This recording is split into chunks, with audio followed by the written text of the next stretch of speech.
turbine blades inside a jet engine are operating above their own melting point right now, not approaching it, above it. Every commercial flight, every military aircraft, every cargo plane crossing an ocean, the blades spinning at the core of those engines are immersed in gas that would liquefy the metal they are made from if that metal had no protection. This is not an edge case or an anomaly in high-performance military hardware. It is the baseline operating condition of every modern jet engine on the planet. And the engineering that keeps those blades intact, layered, precise, and invisible at 35,000 feet is one of the most quietly extraordinary things humanity has ever built. The nickel-based superalloys used in high-pressure turbine blades soften and begin to melt somewhere between 1200 and 1400 degrees Celsius. The combustion gases those same blades sit inside reach temperatures of 1600 to 1800 degrees Celsius. Some military engines push further still. The metal, unprotected, would be liquid within seconds. It is not unprotected. The three overlapping systems keeping it solid, all running simultaneously, every second of every flight, change how you understand every aircraft you will ever board. If you enjoy understanding how the world actually works beneath what you can see, subscribe. It costs nothing, and it is the best way to support this work. Drop in the comments what country you're watching from. The research behind this script draws on aerospace engineering literature and publicly documented work from Pratt & Whitney, Rolls-Royce, and the American Society of Mechanical Engineers. Now back to it. The engineers who designed the system did not frame the problem as keeping the blades cool. That framing is wrong, and it matters. The blades are not cool. They are running at temperatures that would destroy most industrial materials. What the engineers were actually doing was maximizing the gap, the margin between the blade's operating temperature and the temperature at which it structurally fails, because every degree of combustion temperature they could sustain was worth money. Higher combustion temperature means more thrust per kilogram of fuel. More thrust per kilogram of fuel means the economics of modern aviation function. Every system protecting those blades exists to push the operating limit as high as physics allows. 3 systems, 3 layers. The outermost is a coating. The metal of the blade never directly faces the combustion gas. A ceramic layer sits between them. The material is yttria stabilized zirconia. Zirconium oxide locked in a stable phase by roughly 7 to 8% yttrium oxide by weight. What it does is simple. It conducts heat extremely poorly. Metal is a thermal highway. Heat moves through it fast, the way water moves through a pipe. Ceramic is a wall. Heat moves through it reluctantly, the way water moves through packed stone. The coating on a turbine blade runs between 100 micrometers and 2 millimeters thick, from the width of a human hair to the thickness of a few stacked credit cards. And that thin ceramic layer drops the temperature at the metal surface by up to 300 degrees Celsius, compared to what the outer face of the coating is experiencing. 300 degrees of insulation from a layer you could barely see with the naked eye. The coating is applied by electron beam physical vapor deposition. The ceramic is evaporated in a vacuum chamber and condensed onto the blade surface in a controlled atomic scale layer. Not paint, not spray, a deposition process that produces a coating bonded at the molecular level to the metal beneath. And after all of that, it is still not enough. Because the coating slows the heat, it does not stop it. The metal is still climbing. Something has to actively remove what gets through. That something is air. Compressed air bled from the compressor stage of the engine at roughly 600 degrees Celsius. 600 degrees sounds hot. In ordinary life, it is catastrophically hot. In the context of a jet engine burning gas at 1600 degrees, 600 degrees is the cooling fluid. Approximately 20% of the total compressed airflow in a modern engine is diverted away from combustion and used for cooling and sealing. 1/5 of the air the engine swallows never reaches the combustion chamber. The engineers accepted that performance cost, because without it, the engine cannot sustain the temperatures modern aviation requires. The turbine blades are hollow. From the outside, a blade looks like a solid, twisted metal wing. Inside, it is a labyrinth. Serpentine passages run from root to tip, lined with small ridges called rib turbulators that deliberately disrupt the airflow to force maximum heat transfer from the blade walls into the moving air. 600-degree compressed air enters at the blade root, winds through those passages, absorbs heat from the blade walls, and exits at the blade tip or trailing edge. The blade is shedding heat from the inside while being struck by 1600-degree gas on the outside, both simultaneously, every second of every flight. The blade is a heat exchanger pretending to be a wing, still not sufficient alone. The external surface is still bathed in combustion gas. The coating slows incoming heat.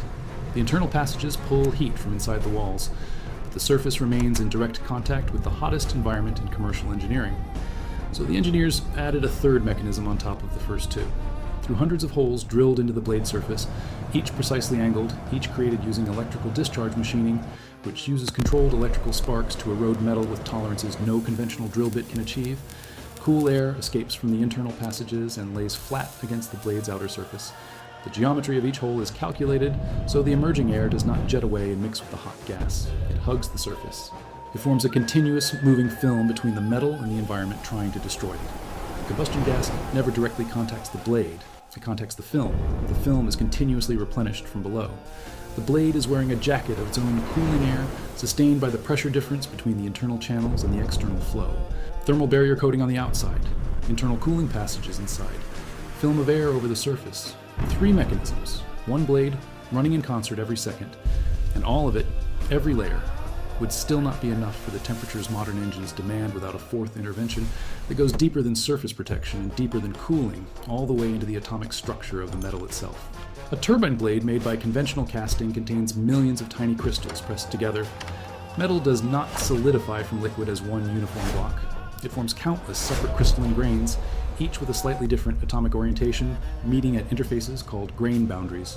In most structural applications, this is harmless. In a blade, spinning at tens of thousands of revolutions per minute, inside 1600 degree gas, under centrifugal forces constantly trying to stretch it radially away from its disk, grain boundaries are catastrophic weak points. At high temperatures, metal creeps, not cracks, creeps. Atoms slide slowly along grain boundaries under sustained stress. Voids form at the boundaries. The blade deforms gradually. It grows slightly longer. It weakens. Eventually it fails. And the grain boundaries, oriented perpendicular to the blade's length, cutting across the stress axis, aligned exactly to let centrifugal force drive atoms sideways, are the worst. They are positioned perfectly for failure. Frankfurt Schneider at Pratt & Whitney developed a solution in 1966. Directional solidification. Instead of letting the metal crystallize randomly in all directions as it cools, the mold is controlled so the metal solidifies from the bottom up. Crystals form in long columns, running the length of the blade. All remaining grain boundaries are parallel to the stress axis. The perpendicular killer boundaries are eliminated. Pratt & Whitney first used directionally solidified blades in a production engine in 1969, in the engine powering the SR-71 Blackbird, the fastest air-breathing aircraft ever built, which needed this technology to sustain its performance envelope. The most classified reconnaissance aircraft in American aviation required a metallurgical breakthrough before it could fly at its design speed. But directional solidification still leaves grain boundaries. Parallel ones, less dangerous ones, boundaries nonetheless. And the engineers wanted them gone entirely. What if the blade were one crystal, root to tip, no boundaries anywhere? That is what a modern high-pressure turbine blade is. One continuous, uninterrupted crystal of nickel superalloy, chromium, cobalt, and rhenium woven into the lattice, from the base of the root attachment to the tip of the airfoil. No grain boundaries to creep along, no weak planes, one atomic structure, uniform throughout. The process to achieve this is extreme in its precision. Molten superalloy is poured into a ceramic mold preheated to near the metal's melt temperature. The mold is then withdrawn from the furnace at a rate of centimeters per hour, a pace that feels almost comically slow for something destined to spin inside a commercial jet engine. As the mold withdraws, the metal solidifies from the bottom upward. At the base of the mold, a spiral selector passage blocks every crystalline nucleus that forms except one. Only one grain orientation propagates through the entire mold. The ceramic core inside the blade, which form the hollow cooling passages, is later dissolved with caustic alkali chemicals. The cooling holes are drilled by electrical discharge machining. The thermal barrier coating is applied by electron beam deposition. The finished blade is verified by X-ray diffraction to confirm it is genuinely a single crystal from end to end. Pratt & Whitney first put single crystal blades into commercial aviation in 1980 in the JT9D engine powering the Boeing 747, the McDonnell Douglas DC-10, and the Airbus A300. The American Society of Mechanical Engineers designated the single crystal turbine blade a historic mechanical engineering landmark in 2018. Roughly 8 million single crystal aerospace components are now cast annually across the global aerospace industry.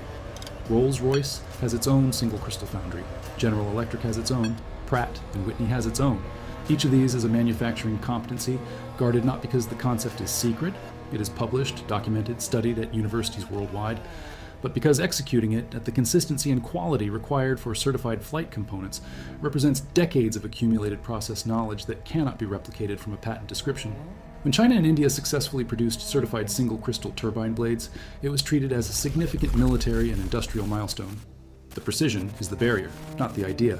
The Cold War consequence is direct. Soviet engineers understood superalloys. What they struggled to replicate across decades was the manufacturing control required for consistent single crystal casting at flight-certified quality. That gap expressed itself in turbine entry temperature limits, which expressed itself in engine thrust-to-weight ratios, which expressed itself in aircraft performance ceilings. Military aviation capability is, at a fundamental level, a function of how close to its own melting point a turbine blade can operate. Whoever has the better blade has the higher ceiling. The blade is the ceiling. The cooling air flowing through those hollow passages is at roughly 600 degrees Celsius. Aluminum melts at 660 degrees. The fluid that keeps turbine blades from failing would destroy an aluminum structure on contact. This is the temperature range the engineers are managing, not between hot and cold in any ordinary sense, but between catastrophically hot and merely extreme. The entire operating envelope of jet propulsion exists in a band of temperatures that industrial materials handle only with extraordinary engineering assistance. A single high-pressure turbine blade costs tens of thousands of dollars. A full stage costs more than most people earn across several years. A commercial aircraft has multiple engines. Each engine has multiple turbine stages. The global fleet numbers in the tens of thousands of aircraft. Every blade in every engine is subject to the same operating conditions, the same protection systems, the same crystal architecture, the same inspection regime. At that scale, the maintenance cost of commercial aviation is substantially the cost of managing components that operate in conditions that should make operation impossible. The blades are inspected on defined intervals. The ceramic coating is measured for cracking and spallation. After a certified service life, the blade is replaced regardless of visual condition. This is not overcaution. It is the rational response to what a blade failure at operating speed actually means. A high-pressure turbine blade, fracturing under centrifugal force, releases energy into the engine casing that aircraft certification authorities require the casing to contain. Contained is the technical term. It exists as a standard because uncontained blade failures were documented, and they were not outcomes the industry was willing to accept. Here's what this changes for you, concretely. When you board a newer aircraft and the airline advertises lower fuel consumption, the efficiency that makes that possible is downstream of blade temperature tolerance. Newer engines run hotter because their blade technology permits it. Hotter combustion means more thrust per kilogram of fuel.